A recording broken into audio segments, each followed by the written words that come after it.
اليوم؟ أنا هلا وصلت خفافتي طبعا. اليوم وصلت خفافة عبودة. ممكن تتوقع موت شي العيد طبعا. كنا خايفين إنه الخفافة ما توصل على موعدها أو على العيد. طبعا إحنا طالبين خفافة من تيمو. حرفيا الخفافة قمة الفخامة، الموديل كتير حبيته، خفيفة كتير. شو عبودة أنت عجبها؟ والله فخامة، بس يا جماعة هلا إلكم يعني عن جد ولا غلطة. يس يكون إلها جوانح، يعني لازم يكون إلها جوانح.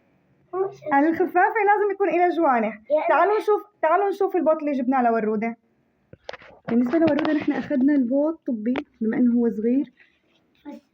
كتير حلو كمان ولا غلطة. كان المفروض إنهم يوصلوا ب 12 شهر، تأخروا يومين بسبب إنه البوت تبع ورد ما في نمرة منه لبين ما أمنوا النمرة، وطبعا هنا خبرونا عن طريق الإيميل. كتير رضيانة، كتير برافو تيمو، وعن جد على ما أعتقد إنه ما عاد اشتري أغراض إلا من هذا البرنامج.